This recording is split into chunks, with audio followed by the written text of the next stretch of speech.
out of my book called Snakehead, 7th book. Right, let me start you reading this. Chapter 1, Down to Earth. Splash down. Alex Riley would never forget the moment of impact. The first shock as the parachute opened, and the second more jolting still, as the model that had carried him back from outer space crashed into the sea. Was it his imagination, or was there steam rising up all around him? Maybe it was sea spray.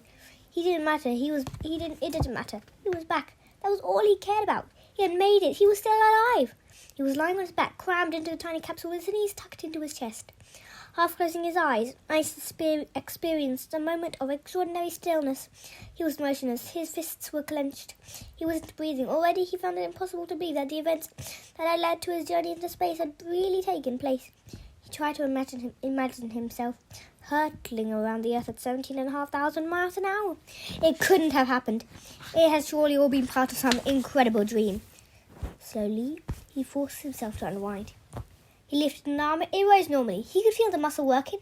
Just minutes ago, he had been in zero gravity, but as he rested, trying to collect his thoughts, he realized that once again his body belonged to him.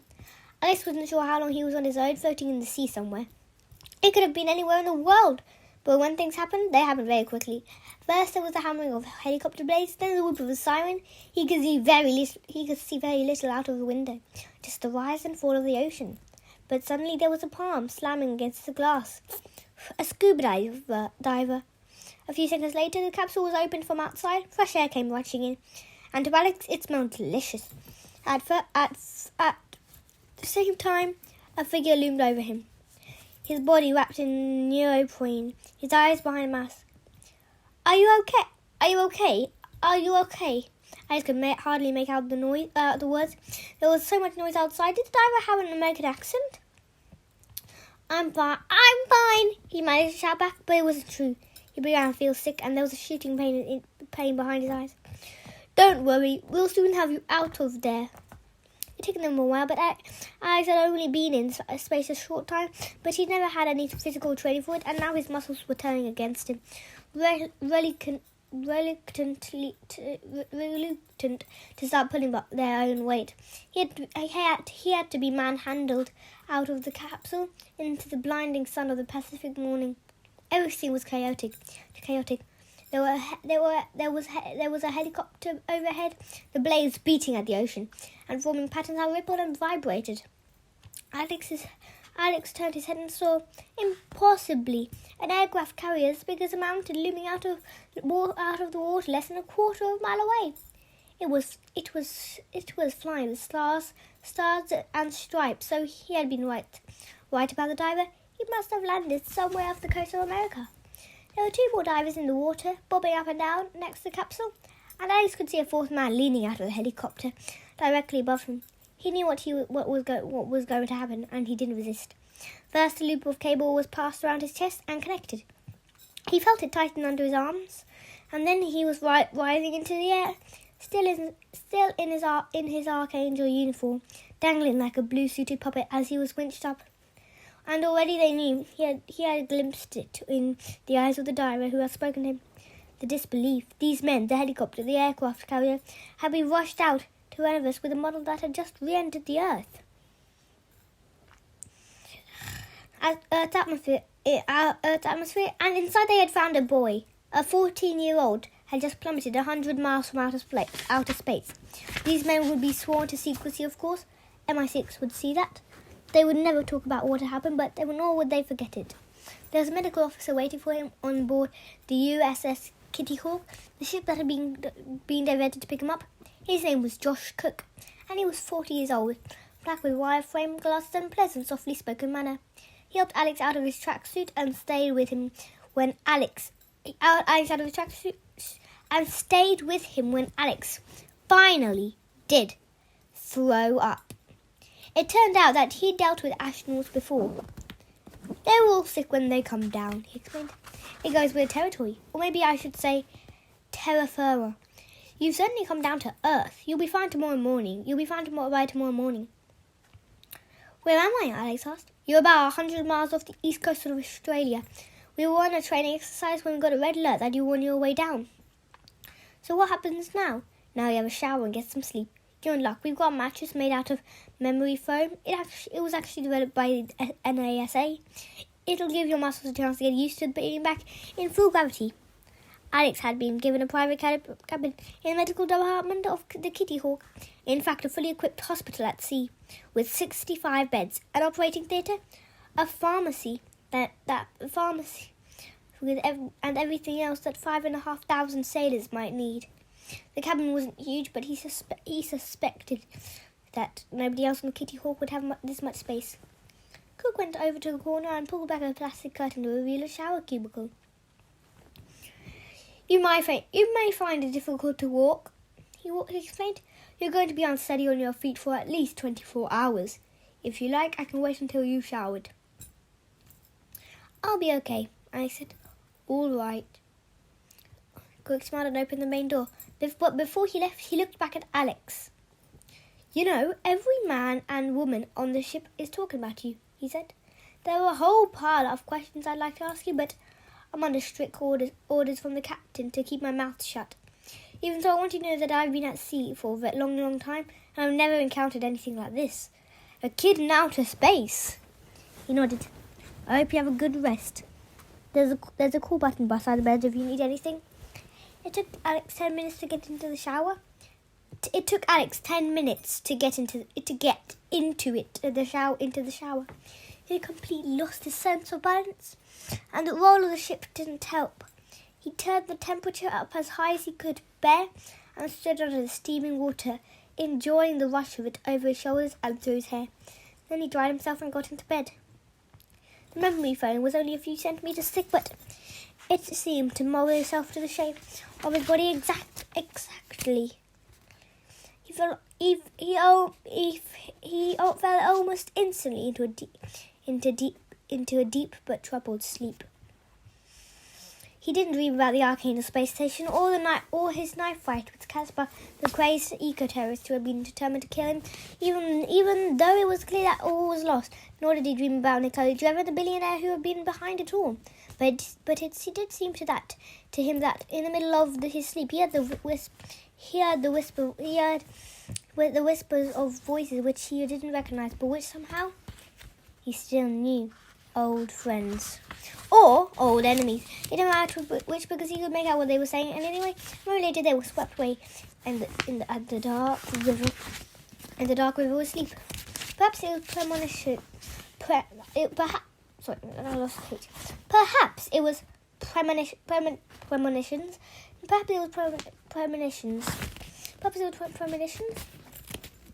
Because 3 weeks before, seven men had met in a room in London to discuss an operation that would make them millions of pounds and would change the shape of the world. And although Alex had never met any of them, he certainly knew who they were. Scorpio were back. Chapter 2. Death is not the end. It was a sort of building you could walk past without noticing. There were 3 stories high, painted white with perfectly trimmed ivy climbing up to the roof. It stood about halfway down Sloane Street in Belgravia, just round the corner from Harrods, and was one of the most expensive address in London. On one side there was a jewellery shop, and on the other an Italian fashion boutique. But the customers who came here would no longer be needing either. A single step led up to the door painted black, and there was a window which contained a urn, a vase of fresh flowers, and nothing else. The name of the place was written in discreet gold letters: Reed and Kelly, funeral directors. Death is not the end. At 10:30 on a bright October morning, exactly 3 weeks before Alex landed in the Pacific Ocean, a black Lexus L5430 four-door saloon. What's a saloon? I have no idea. Saloon drew up outside the front entrance. The car had been carefully chosen. It was a luxury model, but there was nothing too special about it. Nothing to attract attention. The arrival had also been exactly timed. In the past 15 minutes, 3 other vehicles and a taxi had pulled up briefly and got their passengers either singly,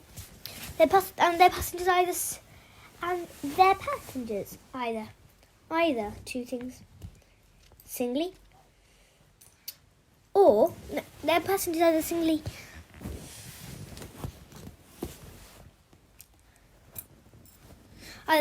or in pairs. Had pairs and they got married. Yeah. That's how they got that boy and girl. Or two friends. Or two boys or together or two girls. But it's two people, all I'm saying. Had got out, crossed the pavement and entered the parlour. If anyone had been watching, they would have assumed that a large family had gathered to make the final arrangements for someone who had recently departed. The last person to arrive was a powerfully built man with massive shoulders and a shaven head. There was something quite brutal about his face, with its small squash nose, thick lips and muddy brown eyes, but his clothes were immaculate. He was wearing a dark suit, a tailor's silk shirt, and a cashmere coat, unbuttoned. There was a heavy platinum ring on his fourth finger. He had been smoking a cigar, but as he stepped from the car, he dropped it and ground it. He dropped it and ground it with a brilliant, polished shoe. Without looking left or right, he crossed the pavement and entered the building. An old-fashioned bell on a spring jangled as the door opened and closed. He found himself in a wood-panelled reception room where an elderly, grey-haired man sat with folded hands behind a narrow desk. He looked at the new arrival with a mixture of sympathy and politeness. "Good morning," he said. "How can I be of service?" I have come about a death," the visitor replied. Someone close to you. "My brother? But I haven't seen him for years." "You have my condolences." The same words had already been spoken 6 times that morning. Even if even one syllable had been changed, the bold man would have turned round and left. But he knew that now the building was secure. The meeting that had been arranged just 24 hours earlier could go ahead. The grey-haired man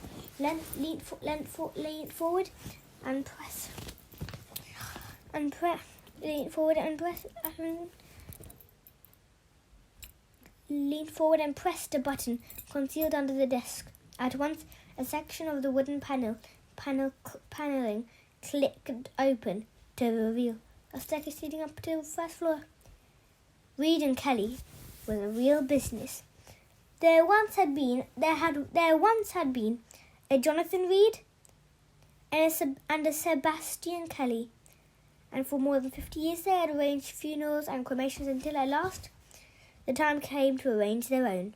After that, the undertakers had been purchased by a perfectly legitimate company registered in Zurich, and had continued to provide a first-class service for anyone who lived, or rather had lived in the area.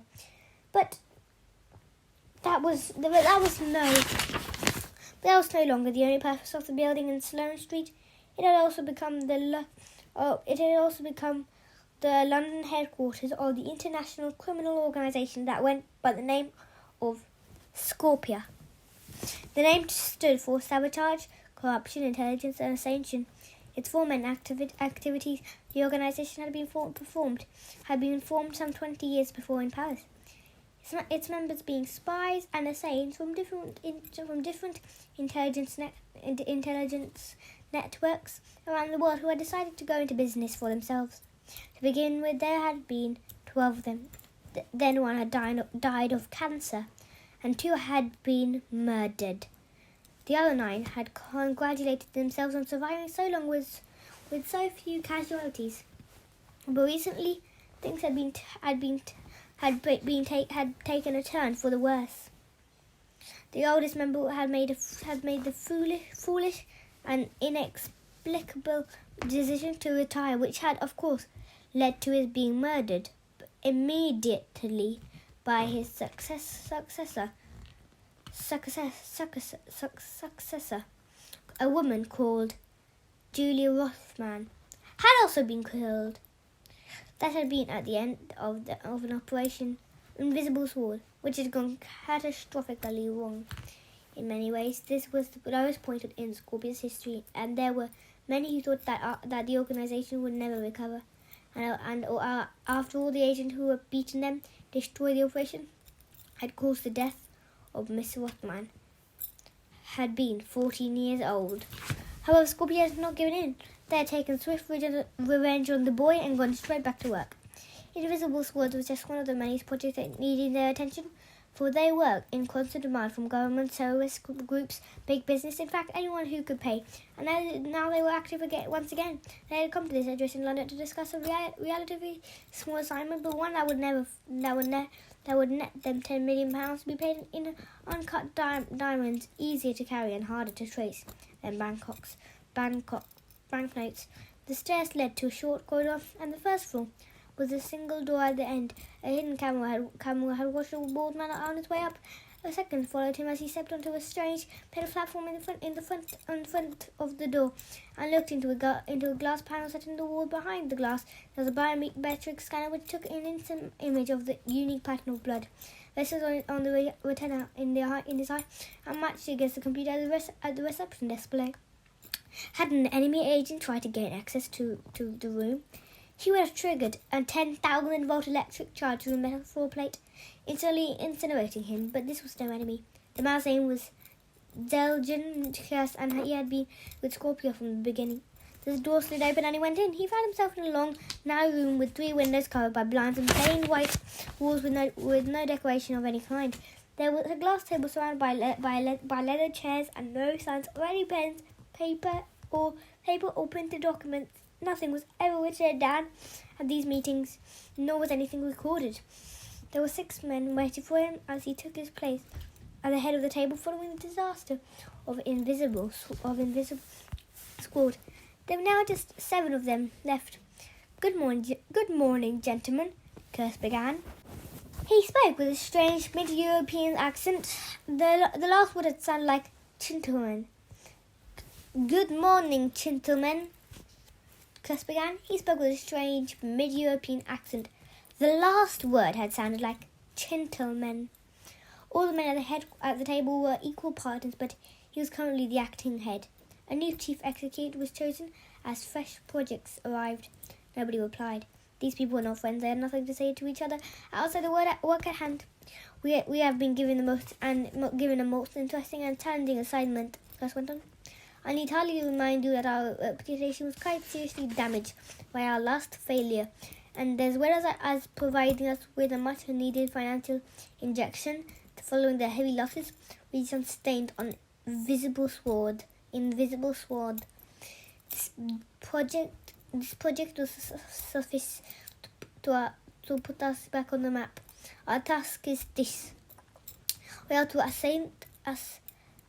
assassinate 8 extremely wealthy and influential people 5 weeks from now. They will all be together in one place, which provides us with the ideal opportunity. It has been left to us to decide on the method. His eyes flickered around the table as he waited for a response. Jelgan Curse had been the head of the police force in Yugoslavia during the 1980s, and had been famous for his love of classical music, particularly Mozart, and extremely violent. It was said that he would interrogate prisoners with either an opera or a symphony playing in the background, and those who survived the ordeal would never be able to listen to that piece of music again. But he had guessed that one day his country would break up, and he had decided to quit before he was out of a job, and so he had changed sides. He had no family, no friends, and nowhere he could call home. He needed work, and he knew that Scorpio would make him extremely rich. You will have read in the newspapers, he continued, that the G8 summit is taking place in Rome this November. This is a meeting of the 8 most powerful heads of the government, and as usual they would talk a great deal, have their photographs taken, consume a lot of expensive food and wine, and do absolutely nothing. They are of no interest to us. They are in effect irrelevant. However, at the same time, other confronts will be taking place on the other side of the world. It has been arranged in direct competition with the G8 summit. And you might say that the timing is something of a public stunt, nothing less. It has already attracted much more attention than G8. Indeed, the politicians have almost been forgotten. Instead, the other world are on the Reef Island, just off the northwest Australia in the Timor Sea. The press had been given this alternative summit a name, Reef Encounter. A group of 8 people will be coming together, and their names will be known to you. One of them is a pop singer called Rob Goldman. He has apparently raised millions for charity with concerts all over the world. Another is a millionaire considered by many to be the richest man on the planet. He created a huge property empire, but it's now giving his fortune away to developing countries. There was an ex-president of the United States, a famous Hollywood actress, Eve Taylor. She owns the island, and so on. Kirst didn't even try to keep the contempt out of his voice. There are amateurs, do-gooders, but they are also powerful and popular, which makes them dangerous. Their aim, as they put it, is to make poverty history. In order to achieve this, they have made certain demands, including the cancellation of world debt. They want millions of dollars to be sent to Africa to fight AIDS and malaria. They have called for an end to fighting in the Middle East. It will come as no surprise to those of us in the room. There are no governments.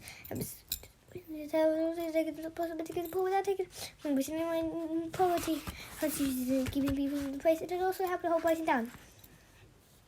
A representative from one of the G8 of governments contacted us particularly. He has decided that the week went out at the moment it begins, slowly before any of these meddlers can address the television cameras of the world. And that is our assignment. Just reporting the conference is not enough. All 8 are to be killed. The fact that they will all be in one place at one time makes it easier for us. No one of them must leave Reef Island alive. One of the other men leaned forward. His name was Levi Kroll. He was in Israel, about 50 years old. Very little of his face could be seen. Most of it was covered by a beard, and there was a patch over his eyes which he had once been by accident shot out. It is a simple matter, he asked. I could go out this afternoon and hire a Apache helicopter gunship.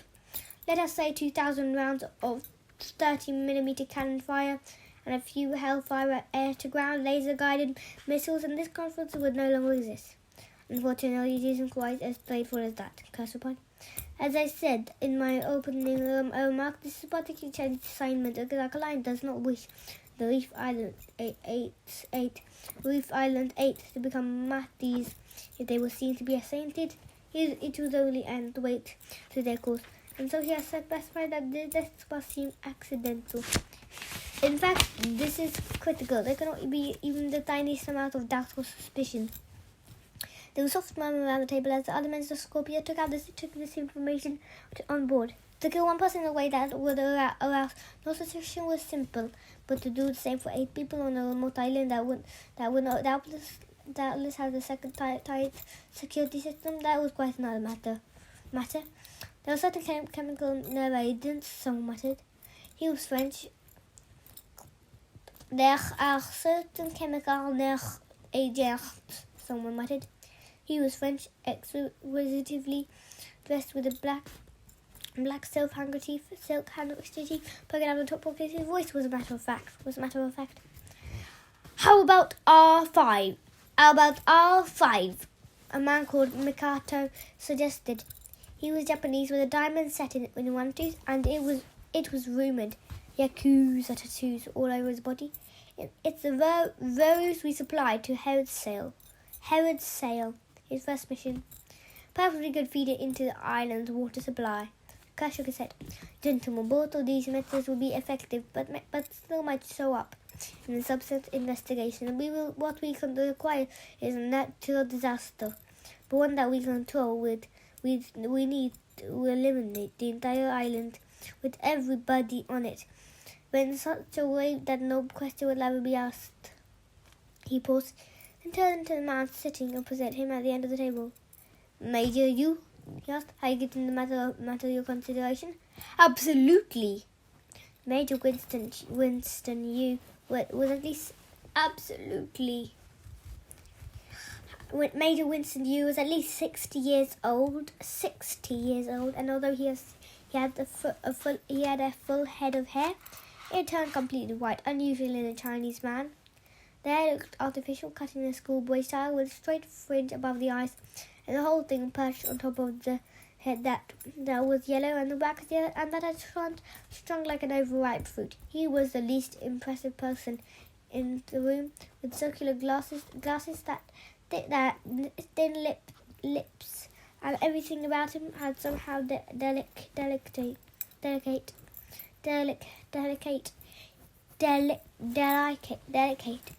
He had been sitting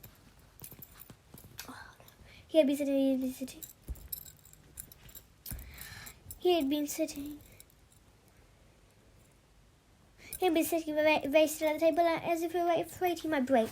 A walking stick with a silver scorpion entwined around the handle rested against his chair. He was wearing a white suit and pale grey gloves. I have spent a great deal of time working on this operation, he continued. He had a perfect English accent. And I am happy to report that, although on the face of it, this seems to be a rather difficult business, we have been blessed with 3 very fortunate circumstances. First, this island, Reef Island, is in exactly the right place. 5 weeks from now is exactly the right moment. And finally, the weapon that we require just happens to be here in England, less than 30 miles from where we are sitting. And that weapon is that, the Frenchman demanded. It's a bomb, but a very special bomb, a prototype, as far as I know. There was only one in existence, but the British had given it a code name. The British had given it a code name. They call it Royal Blue. Major Yu was absolutely right. Curse cut in. Royal Blue is currently in a high secret weapons facility just outside London. That is why I chose to hold the meeting here today. The building has been under surveillance for the past month, and a team is already working on standby. By the end of the week, the bomb will be in our possession. After Major Yu, I'm placing operation in your hands. Major Yu will do slowly. With respect, Mr. Kirst. It was Levy Quarles speaking. His voice was ugly, and there was very little respect in it. I was under the impression that I would be in command of the next operation. I'm afraid you'll have to wait, Mr. Cole. Once the Royal Blue's in our hands, it'll be flown to Bangkok, and the Caribbean Seas will try a destination. This is a region of the world where you have no working experience. For Major Yu, however, it is another matter. Over the past 2 decades, he has been active in Bangkok, Jakarta, Bali, and Lombok. He also has a base in Northern Australia. He controls a huge criminal network. His Shooter or Snakehead. Snakehead is the name of it. We know what Snakehead is. A criminal organisation. It even says in the blurb if you read it, but I'm sure you don't. If you did, that'd be quite a surprise.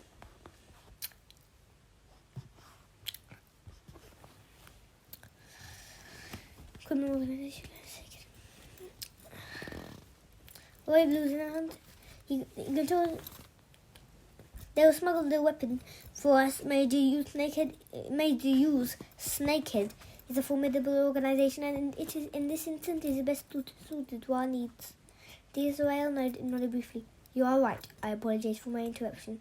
I accept your apology, Curse replied, although he didn't. It occurred to him that one day Leocal might have to go. The man spoke too often without thinking first. Major? There was little left to be said. Winston Yu took out his glasses and polished them with his gloved fingers. His eyes were a strange, almost metallic grey with lids that folded in on themselves. I will contact my people in Bangkok and Jakarta, he muttered. I will warn them that the machine will soon be on its way. The delivery system has already been constructed close to Reef Island. As to this conference with its high ideals, you have no worries. I'm very happy to assure you that it will never take place. At 6 o'clock in the evening, 2 days later, a blue Renault Megane turned off the M11 motorway, taking an exit marked service vehicles only. There were many such exits in the British motorway system. Thousands of vehicles roar past them every hour, and drivers never give them a second glance. And indeed, the great majority are completely innocent, leading to works, depots, or police traffic control centres. But the motorway system has its secrets too. As the Megane made its way slowly forward and came to a shuddering halt in front of what looked like a single-story office, in front of the compound, it was tracked by 3 CCTV cameras, and the security men and I went through immediate alert. But the building was in fact a laboratory and a weapons research centre belonging to the Ministry of Defence. Very few people knew of its existence, and even fewer were allowed in or out. The car that just arrived was unauthorised. The secret men recruited from the special forces should have instantly raised the alarm. That was the protocol. But the Renault Megane is one of the most innocent and ordinary of family cars. And this one had clearly been involved in a bad accident. The front windscreen had shattered, the bonnet was crumbled, and the steam was rising from the grille. A man wearing a green anorak and a cap was in the driving seat. There was a woman next to him with blood pouring down the side of her face. Worse than that, there was 2 small children in the back, and although the image of the 3 was a little fuzzy, they seemed to be in a bad way. Neither of them was moving. The woman managed to get out of the car, but then she collapsed. Her husband sat where he was, as if dazed. Two of the security men ran down at them. It was human nature. Here was a young family that needed help, and anyway, it wasn't that much of a security risk. The front door of the building swung shut behind them, and they would need a 7-digit code to reopen. Both men carried radio transmitters and 9mm Browning automatic pistols underneath their jackets. The Browning is an old weapon, but a very reliable one. A favourite with the SAS. The woman was still lying on the ground. The man who had been driving managed to open the door as the 2 guards approached. "What happened?" One of them called out. It was only now that when it was too late that they began to realize that none of this added up. A car that had crashed on the motorway would have simply pulled on the hard shoulder. If it had been able to drive at all, how come it was only this one car with these 4 people that had been involved? Where were the other vehicles? Where were the police? Many last hours were moved when the 2 security men reached the car.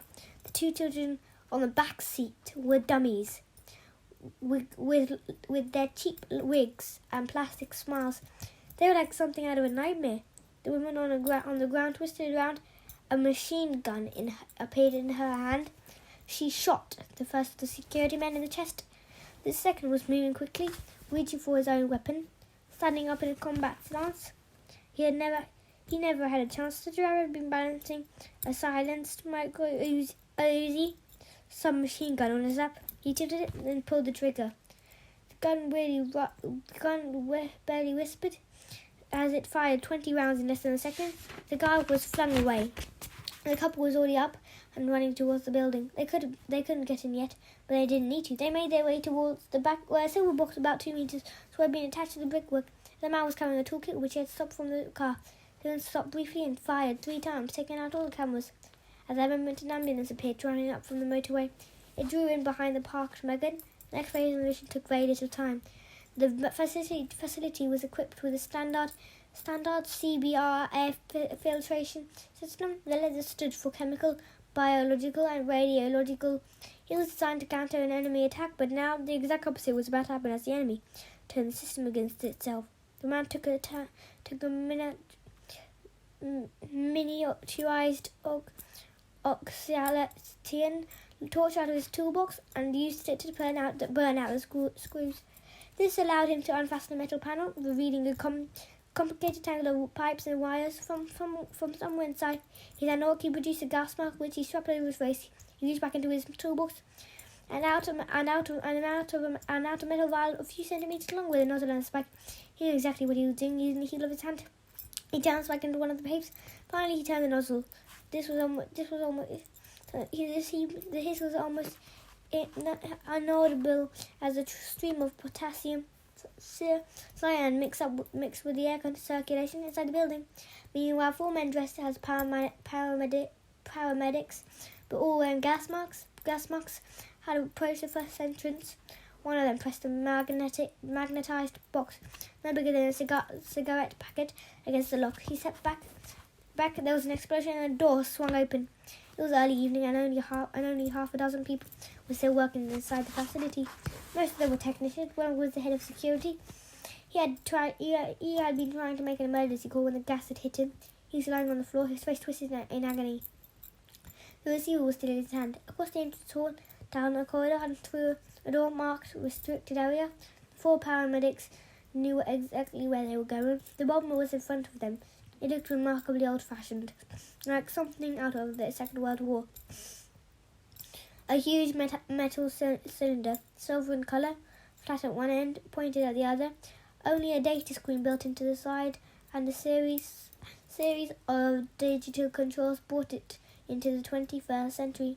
It was strapped down on a power-assisted trolley and the whole thing would fit inside the ambulance, with just inches to spare.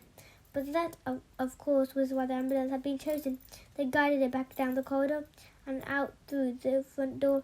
The ambulance was equipped with a ramp and the bomb rolled smoothly into the back, having room for the driver and one passenger in the front. The other 3 men and women climbed in the car. The dummies were left behind. The entire operation had taken 8.5 minutes, 30 seconds less than planned. An hour later, by the time the alarms had been raised in London and other parts of the country, everyone involved had disappeared. He had discarded the wigs, connected lenses and facial padding that had completely changed their appearance. The 2 vehicles had been incinerated, and the weapon known as Royal Blue had already begun its journey east. Alex Ryder, the blind man, spoke the 2 words as if they had only just occurred to him. That he let them roll over his tongue, tasting them like a fine wine. He was sitting in a soft leather armchair, sort of furniture that would have been normal in an executive office, but which was surprisingly in a plane 25,000 feet above Adelaide.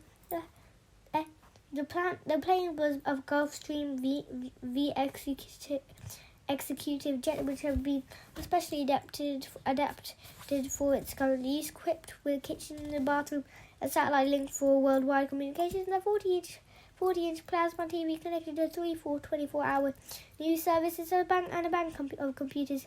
There was even a basket for Garth, the blind man's dog. The man's name was Ethan Brooke, and he was the chief executive of the Covert Action Diversion of SIS, the Australian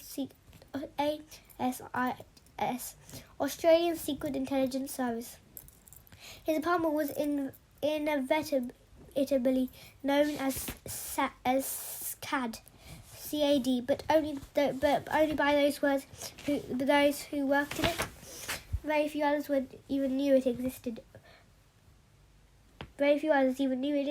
Brooke was a large man in his mid-50s, with sand-coloured hair and ruddy weather-beaten cheeks that suggested years spent outdoors. He had been a soldier, a lieutenant colonel. You asked me, what's happening next? Oh, wait, I forgot where I was. I'll tell you after I finish, when it's about to come. A lieutenant colonel with the colonel. Don't know what lieutenant means. I've heard it before. Lieutenant colonel with the commandos until a landmine in East Timor had sent him first into hospital for 3 months and then into a new career in intelligence.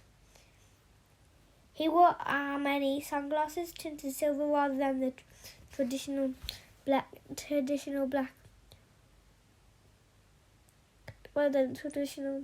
Black glasses of a blind man, and his clothes were casual. His clothes were casual. His clothes were casual jeans, a jacket and an open-neck shirt. A senior minister in the Australian Defence Department had once complained about the way Brooke dressed. The same minister was now carrying luggage in a 3-star Sydney hotel. Brooke was not alone. Sitting opposite him was a man almost half his age, slim with short, fair hair. If you're wondering what that means, I like you, because I have no idea what that means either.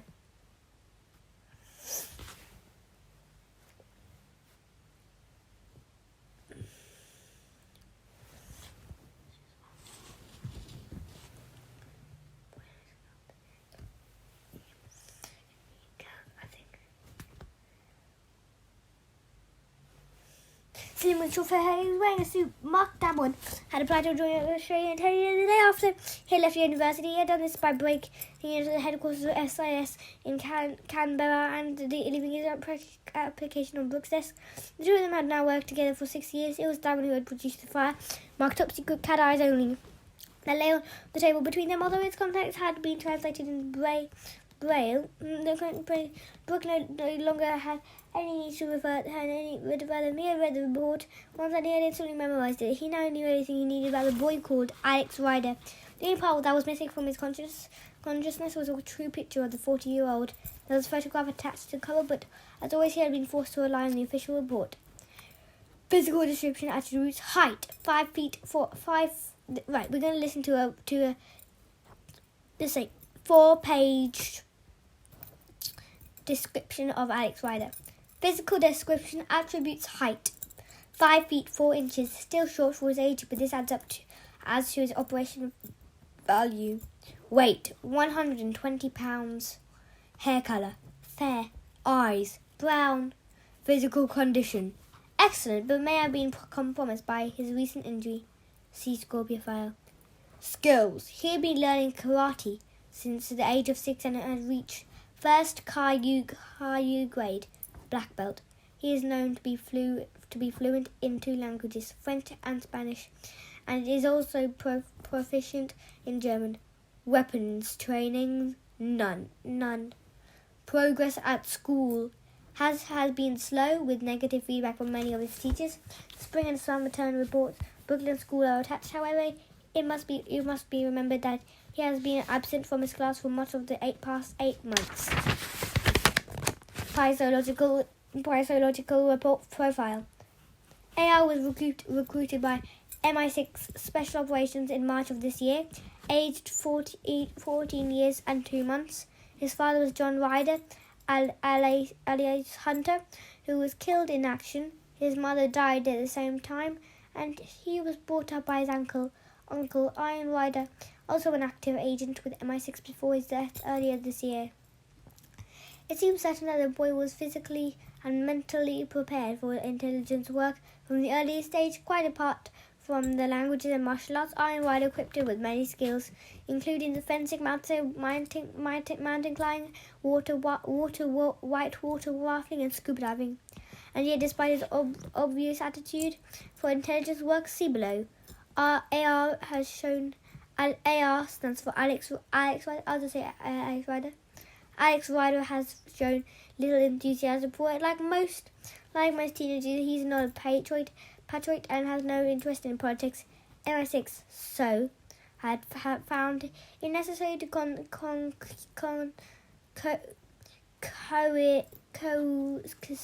him to work for them on at least 2 occasions. He's popular at school when he is there. Hobbies include football, Chelsea supporter, tennis. I play tennis. I'm a very good tennis, and I'm going to a tennis tournament soon. Hobbies include football, Chelsea supporter, tennis, music, and cinema. Evident interest in girls. If you think I'm a girl, I'm not a girl. I'm a boy. Girls.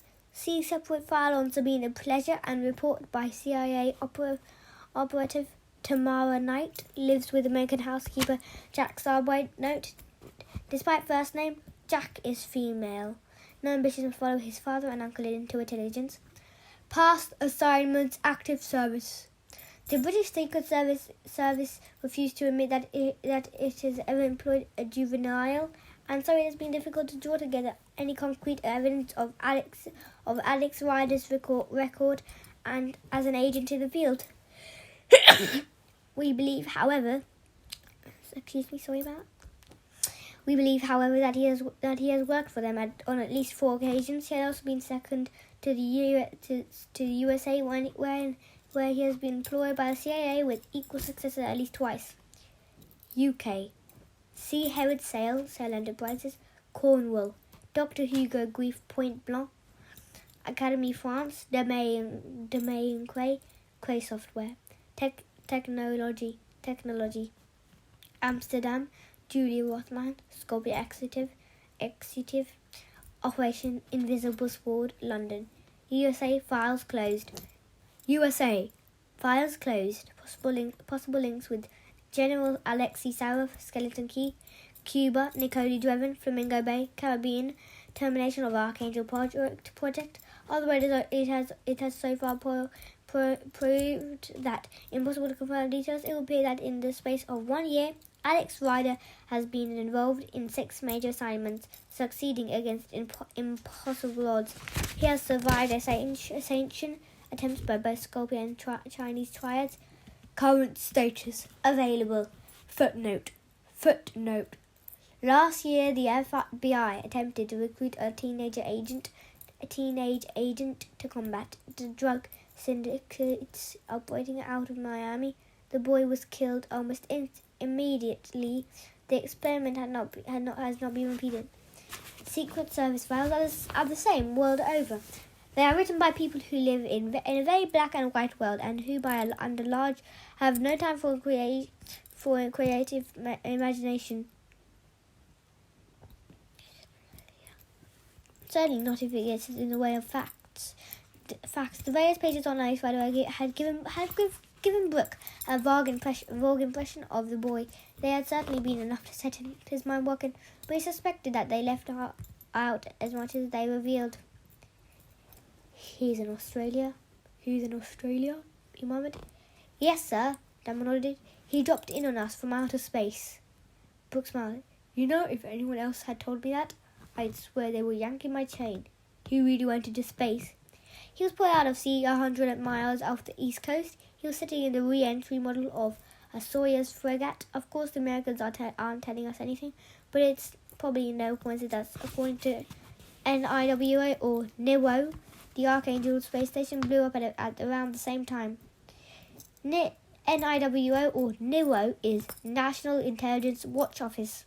It employs around 2,000 people who keep up a constant surveillance on anything that happens in the world and outside it.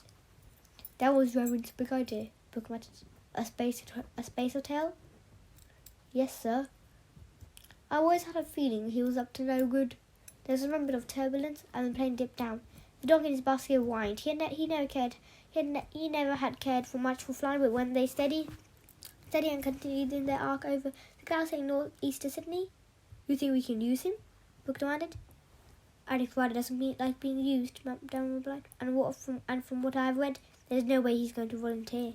But it did occur to me that if we could find some sort of leverage, he'd be perfect for what we need.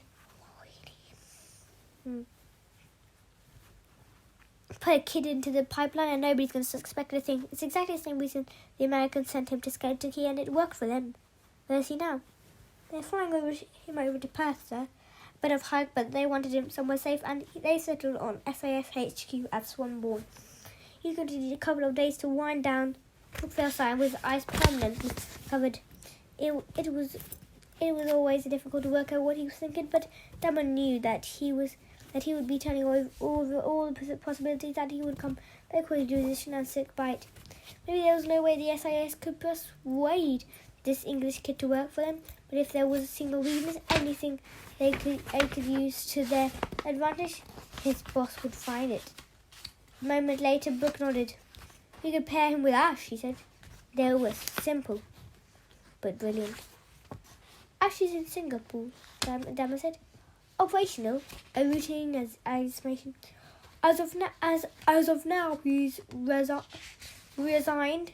We'll put 2 of them together and send them in. They'll make a perfect team. Damon couldn't help Damon couldn't help smiling. Damon couldn't help smiling. Alice Wilder would work with the agent. They all called Ash, but there was just one problem. You think Ash would work with a teenager? Yes, he will if this kid's as good as everyone says he is. He'll need proof. This time it was Brooke turned around. Leave that to me. The SAS compound at Swanbourne is a few miles southwest of Perth, and has the appearance of the low-rise Bill holiday village, although it's perhaps one with the most security than most. It stretches out next to the white sand and blue water of the Indian Ocean, sheltered from the public view of seas and sandy dunes. The buildings are clean, modern and unremarkable. Before the rise and fall of the barrier at the main gate, the military vehicles passing in and out, and the occasional sighting of men in kayaking with sand-coloured barrels. It will be hard to believe that this is the headquarters of Australia's toughest and most elite fighting force. Alice Wilder stood at the window of his room, looking out over the main square with the indoor shooting range on one side and the gymnasium and fitness centre on the other. He wanted to go home and wondered how long they were going to keep him here. Certainly his stay on the Kitty Hawk had been short enough. He hadn't even had time to eat breakfast before he had been bundled into a Hawkeye jet. An oxygen mask strapped over his face and then blasted off back into the sky. Nobody had even told him where they were taking him. But he had even seen the name written in large letters on the airport terminal. Perth.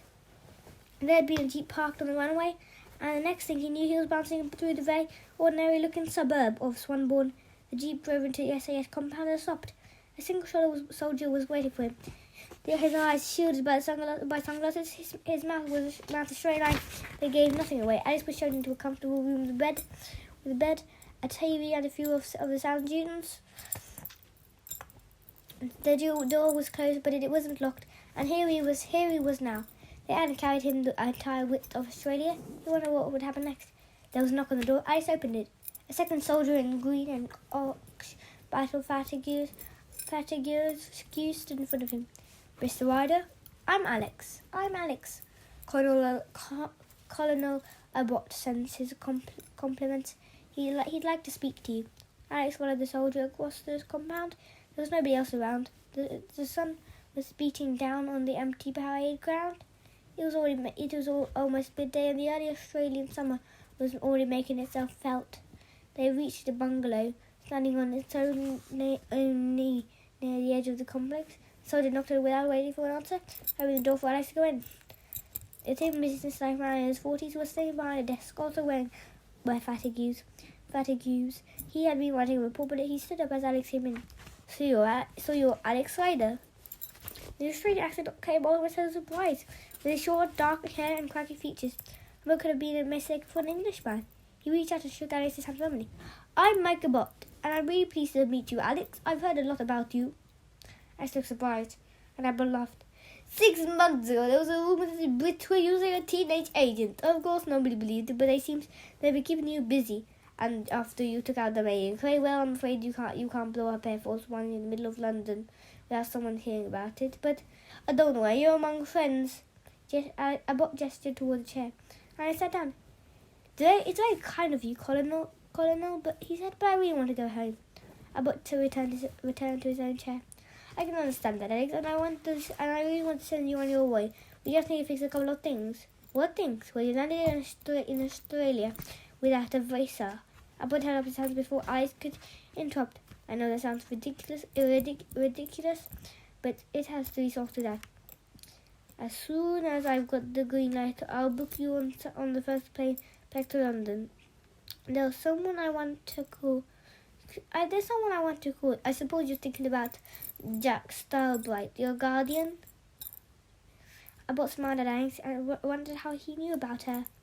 You're too late, Alex. She's been kept fully informed, and she's already on her way.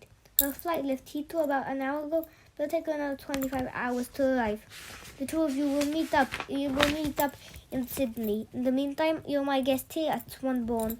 I want you to enjoy yourself. We're right at the beach, and it's the start of the Australian summer. So relax. I'll let you know as soon as there's any news about the visa. I just wanted to argue, but decided against it. Colonel seemed friendly enough, but there was something about him that made Ace think twice before speaking. You didn't rise up through the ranks of SAS unless you were exceptionally tough. There was certain steel behind that smile. Anything else you want to know? No thanks, Colonel. The two of them shook hands. I've asked some of the boys to look after you, Abel said. They were looking forward to meeting you. Just let me know if anyone gives you a hard time. When Alex had been training with the SAS in Brecon Beacons in Wales, a hard time was exactly what he had been given. But from the moment he left the bungalow, he saw that things were going to be different here. There were 4 young soldiers waiting for him, and they all seemed to be easygoing and keen to introduce themselves. Maybe his reputation had gone ahead of him, but he could see right away that the Australian Special Forces were going to do the complete opposite of their British counterparts. It's great to meet you, Alex. The man who was speaking was about 22 and incredibly fit with a greenish t-shirt. Over his finest sold particles and body shutter. I'm Scooter. This is Texas, X-Ray, and Sparks. At first, I thought they were using code names, but he quickly realized that they were just nicknames. All the other men were also in their early 20s and equally fit. We're just heading for lunch, Scooter went on. You want to join us? Thanks. Alex hadn't been given any breakfast, and his stomach was empty. They moved off as a pack. No one ever commented on his age. It was clearly no secret who he was. Alex began to feel a little bit more relaxed. Maybe a day or two from here. A day or two here wouldn't be so bad. From beside the big bungalow, Colonel Michabot watched them go. He had an uneasy feeling in his stomach. He was married with 3 children, and the eldest was only a few years younger than the boy he had just met. He had been impressed. After all he had been through, Alex had a sort of inner calm. Abbott didn't doubt that he could look after himself, but even though he got the orders which he had been given just a few hours ago, it was madness. What was being suggested was simply out of the question, except that there was no question about it. He had been told exactly what he had to do, and what if Alex was crippled? What if he was killed? Not his problem. The thought didn't comfort him one bit. In 20 years, Michael Butt had never questioned his commanding officers, but it was with a sense of anger and disbelief that he picked up the telephone and began to issue the instruction for the night ahead. Chapter... We have to do this quickly, guys. We only have 3 minutes to do this. 3 minutes. 3:20. Chapter 4. No picnic. Page 47. Alex was worn out after his travelling, and that afternoon he went back to his room and slept. When he was woken up by the sound of knocking, the day was already drawing to a close. He went over to the door and opened it. The young soldier who had introduced him as Scooter was standing there. Spark was with him, holding a school box. How are you doing? Scooter asked. We wondered if you'd like to come with us. Where are you going? A picnic on the beach. We'll set up a barbecue, have a few beers, maybe swim. Scooter gestured at a compound behind him. There's nobody inside. There's a big exercise on tonight, but we aren't part of it, and the Colonel thought you might like to see a bit of the ocean before you leave. The last three words got Alex's attention. I'm leaving? Tomorrow morning, that's what I've heard. So, how about it?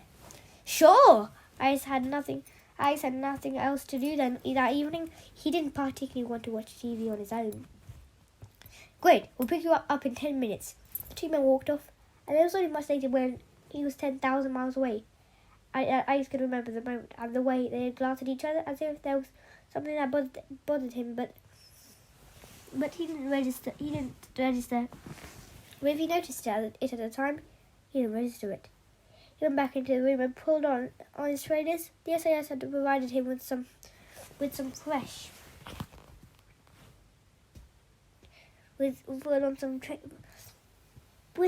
clothes, and he took a combat jacket out of the wardrobe.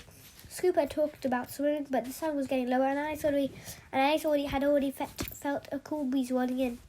He thought for a moment, then took a towel and a spare pair of boxers. They would have to do instead of swimming trunks. As he was about to leave, he hesitated. Was this a good idea?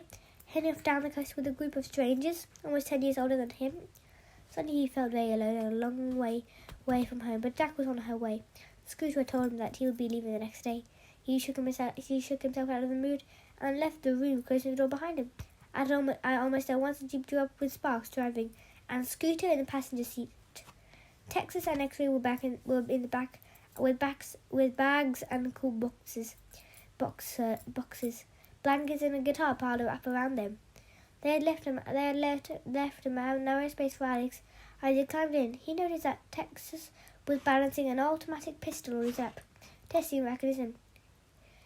"You ever fire one of these?" Texas asked. Alex shook his head. "Well, now's your chance. When we get out of there, I'll set up a few targets. See how you do." Once again, Alex couldn't shake off a raw feeling that something was wrong. Then Sparks turned on the radio and to a blast of music from some Australian band he had never heard of. They set off. It was going to be a beautiful evening. There were a few streaks of red in the sky, but no clouds, and the sun was close to the horizon. But was going along, stretched out shadows across the ground. Scooter was slumped in a seat with one foot resting on the dashboard. X-Ray had his hand up, the wind streaming through his fingers. By the time they had passed through the barrier and hit the main road, Alex had relaxed. He had one evening in Australia. He might as well enjoy it. They followed the coast for about 10 miles, then turned inland. To begin with, they passed a number of suburban houses and shopping malls, but as they soon left those behind. And by the time they had joined a 4-lane motorway, they were driving through open countryside. None of them spoke. It was impossible in the open top jeep with the wind rushing past. The music pounded out, but any words were snatched away and lost. After about 20 minutes, Scooter turned around and shouted, "You're okay!" I nodded, but secretly he was wondering how far they intended to travel and when they would arrive. The journey lasted over an hour. They came off the motorway and took a road that cut through a wooded area. Then they turned into a track, and suddenly they were bumping over a rough, uneven surface. Eucalyptus and pine trees pressing in on both sides.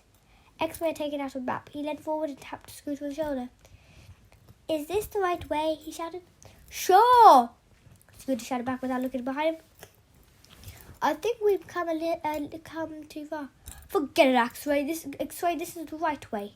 There was a barrier ahead of him, similar to the one at Swanbourne, except that it was old and rusted. There was a sign next to it. "Military zone. Absolutely no admittance. Trespassers will be placed under arrest and may be imprisoned." Sparks slowed down, and without opening the door, Scooter leaped out left hand of the jeep. "Where are we?" Alice asked.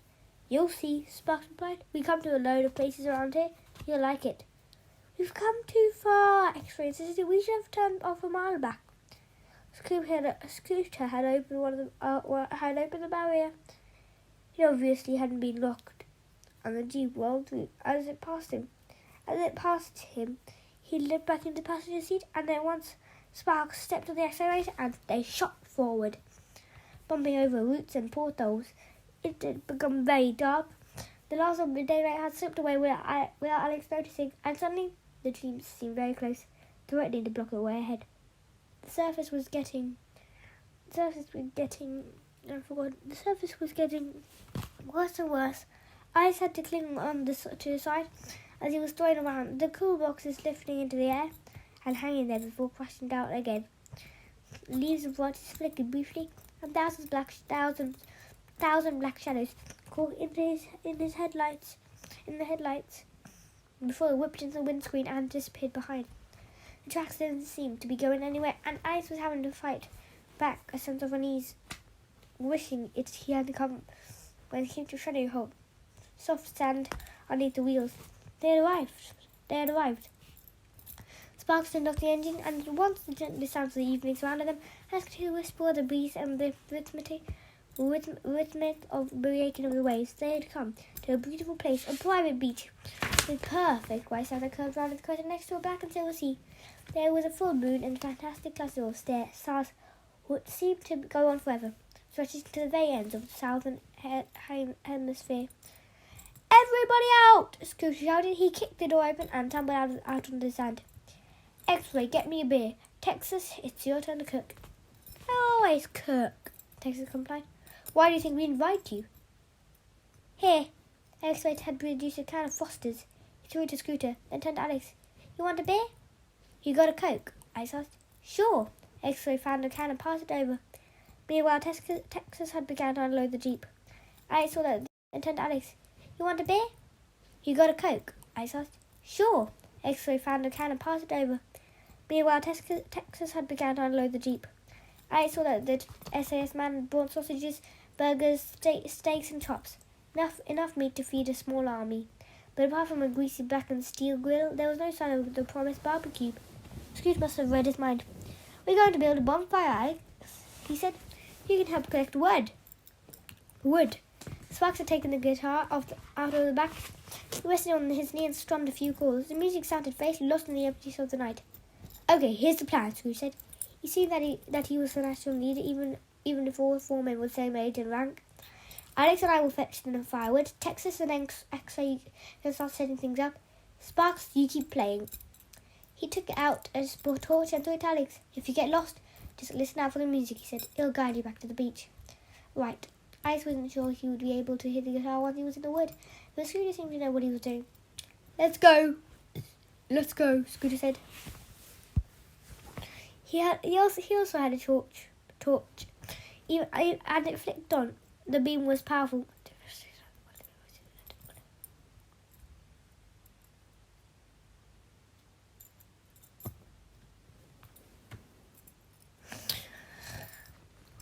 The flame was powerful even with the moonlight. He slept ahead, cutting a path through the shadows. Alice did the same. The two of them moved away from the Jeep, heading back on the track that had brought them here. Even the evening was warmer than Alice had expected. The breeze couldn't penetrate the trees. Everything was very still.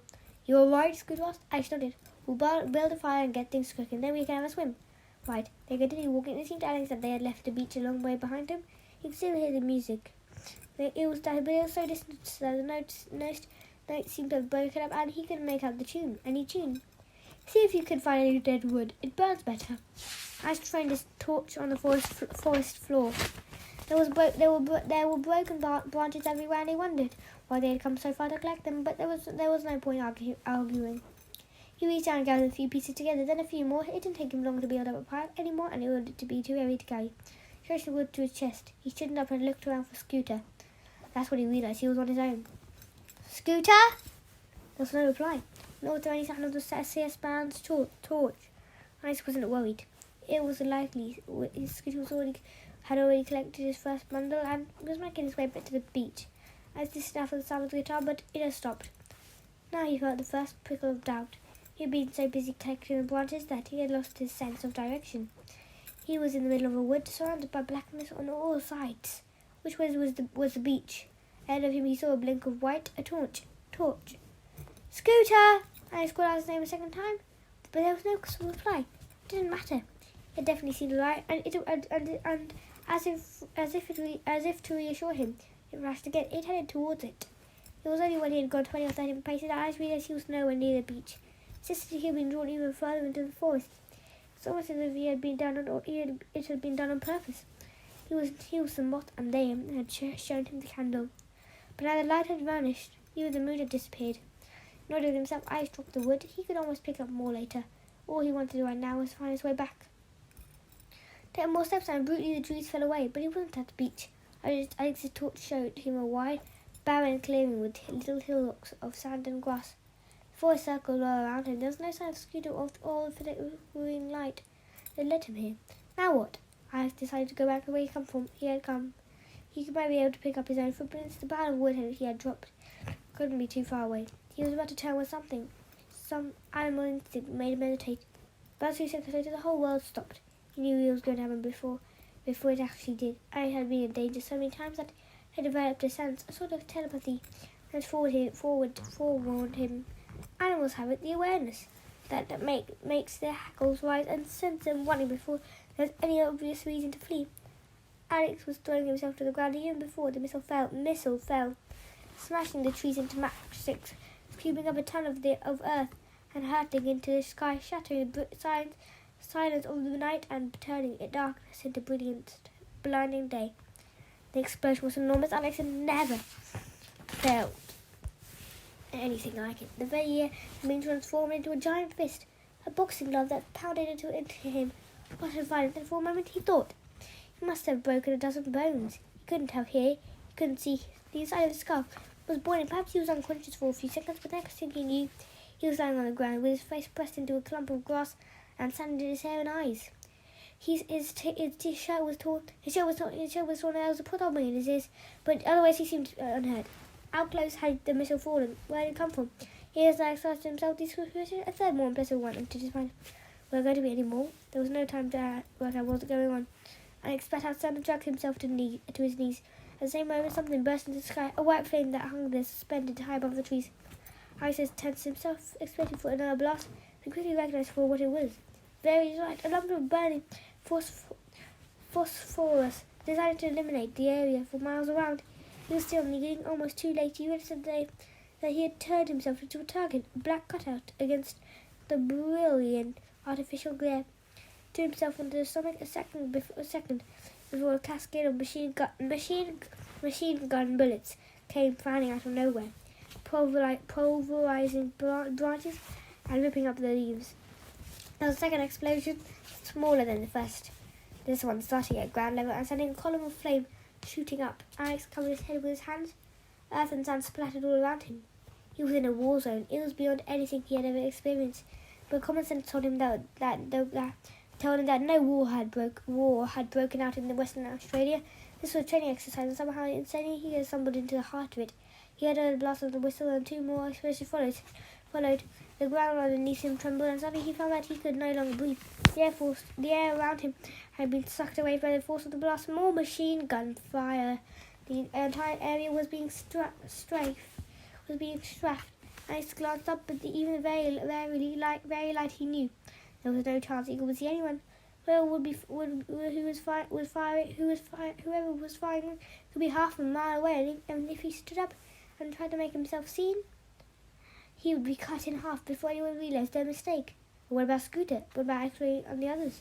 Had they brought him here on purpose? I just couldn't believe that. What motive could they have to want him dead? Remember what X-Ray said in the Jeep. You've come too far. We should have turned off a mile back. And when they invited him along, Scooter had said there was a big training exercise that night. And that's when they'd been free for a picnic on the beach. Some picnic, as insane as it seemed. 4 SAS men must have driven to the very edge of the war zone. Irishman had managed to stray away from the beach when he was collecting wood, and had chosen the worst possible direction. This was the result, a mixture of bad luck and stupidity, but the two of them were going to get him blown apart. A rhythm pounding had begun, a motor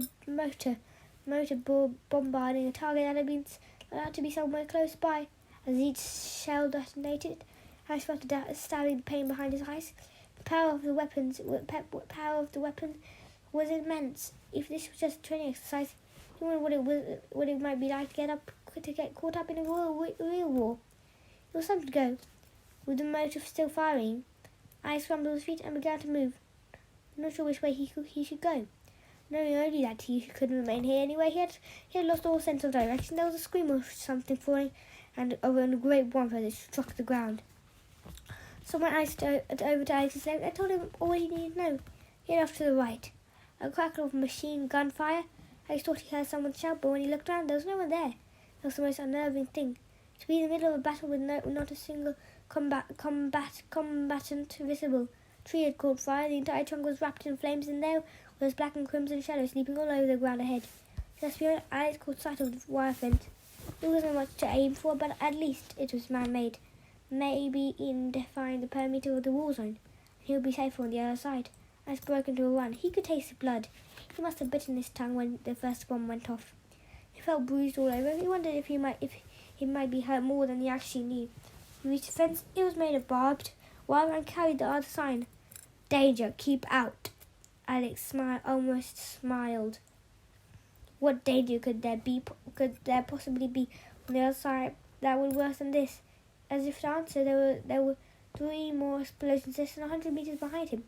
Something hot struck Alex on the back of his neck. Without hesitating, he rolled on the fence and stood up, continuing running across the others on the ground on the other side. He was in the field.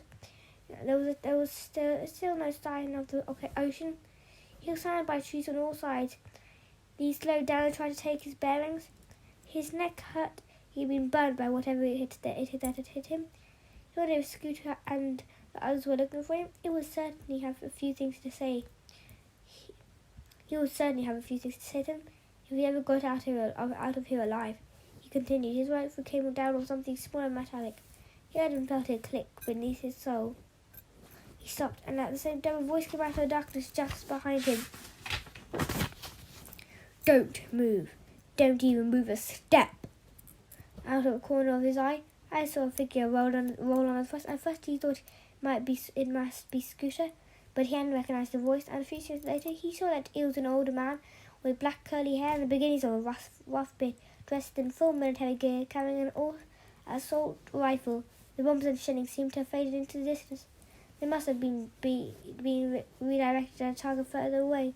The man loomed up to him, looking at Alex with disbelief. Who the hell are you? And he asked, how did you get here? What am I standing on? Alex demanded. Part of him knew the answer. He hadn't dared look down. The field is mine, the man replied briefly. He knelt. Alex felt his hand pressing gently against his training. Then the man straightened up. His eyes were dark brown, bleak. You're standing on a mine, he said. Alex was almost tempted to laugh. A sense of disbelief shivered through him. And he swayed a little as if he was about to faint.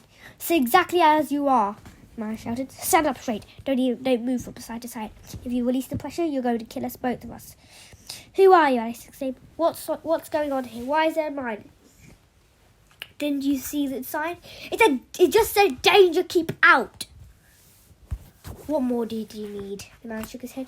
You shouldn't be anywhere near this place. How did you get here? What are you doing here in the middle of the night? I was brought here. Alex could feel a cold numbness creeping through his leg. It got worse the more he thought about what lay beneath his foot. Can you help me? He said. Yeah, stay still. The man knelt down a second time. He produced a torch and he put it on the ground. It seemed to take an age, but then he spoke again. It's a butterfly. It's a butterfly, he said. And there was no motion in his voice at all.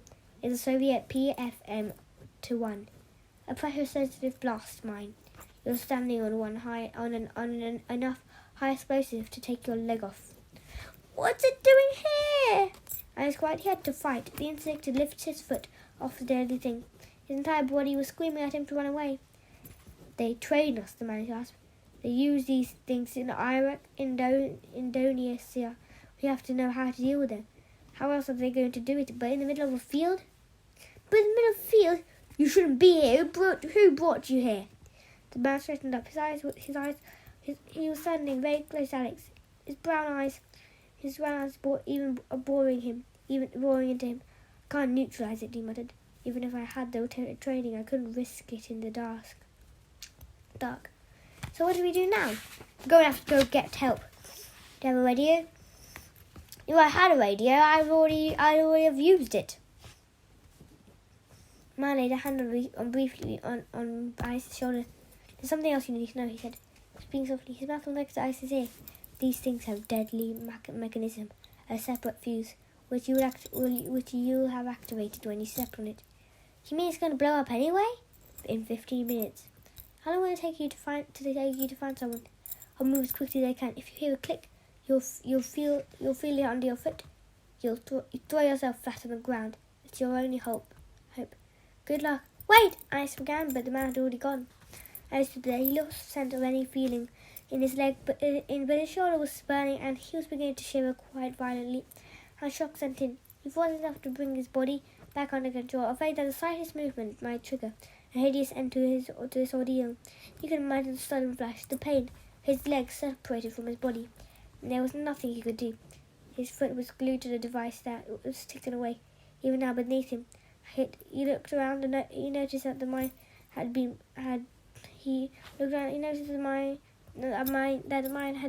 placed on top of a ridge, the ground sloping, away steeply to a ditch at the bottom. I tried to work out the distance. He threw himself sideways. Could he reach the ditch before the mine exploded?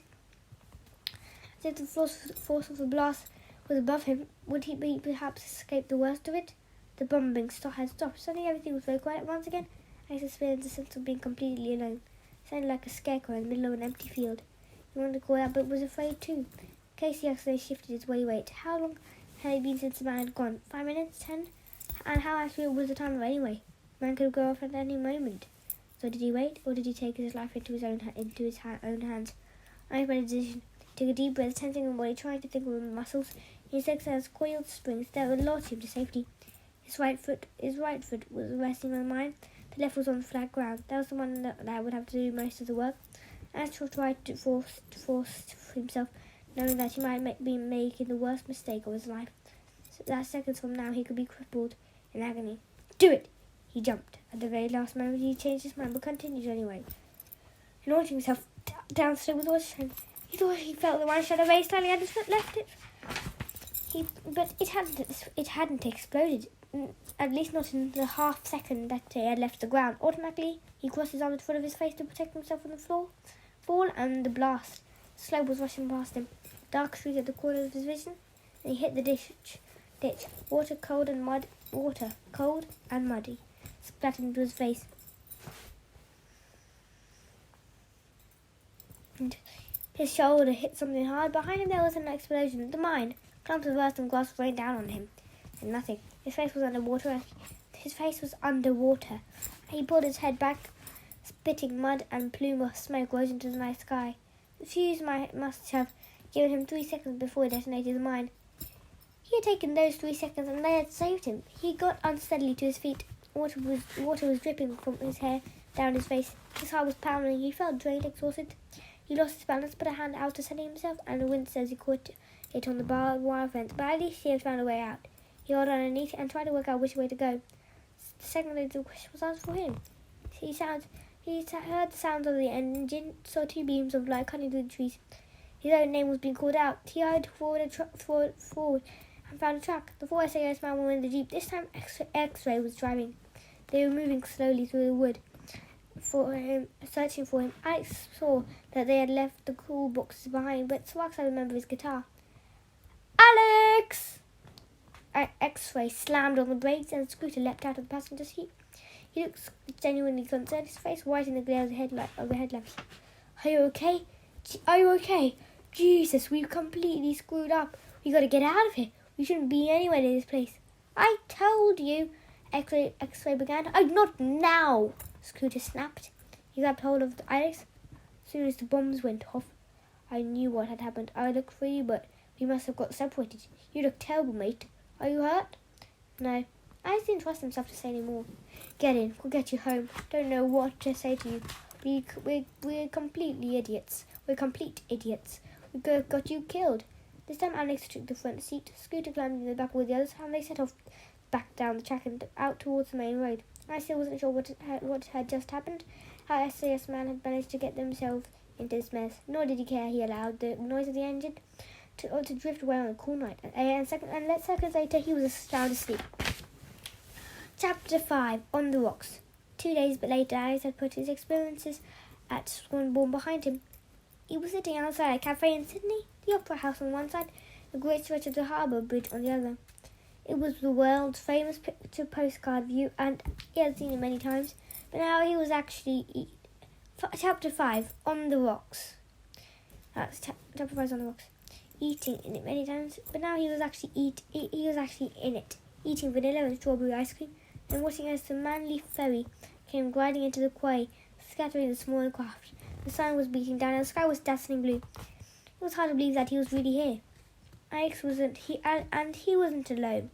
Jack had joined him the day before, blurry-eyed with jet lag but awake and bursting with excitement. The moment she saw him, it had taken her 26 hours to get here, and actually that she would have been worrying all the way. Jack was meant to look after him. She hated it when he was away, and this time he had never been further. As soon as she'd arrived, and she had made it clear that all she wanted was to get on the plane and take him back to London. Yes, it was cold and drizzling there. The English winter had already arrived. Yes, they both deserved a holiday, but it was time to go home. Jack was also eating ice cream, and although she was 28, she suddenly looked younger, with her untidy red hair, lopsided smile, and her brightly coloured kangaroo t-shirt. More big sister than a housekeeper, and above all a friend. I don't know why it's taking so long. It's taking so long, she was saying. It's ridiculous. By the time you get back, you'll have missed the half term. They said they'd have it this afternoon. They should have had it 2 days ago. They were talking about Alex's visa.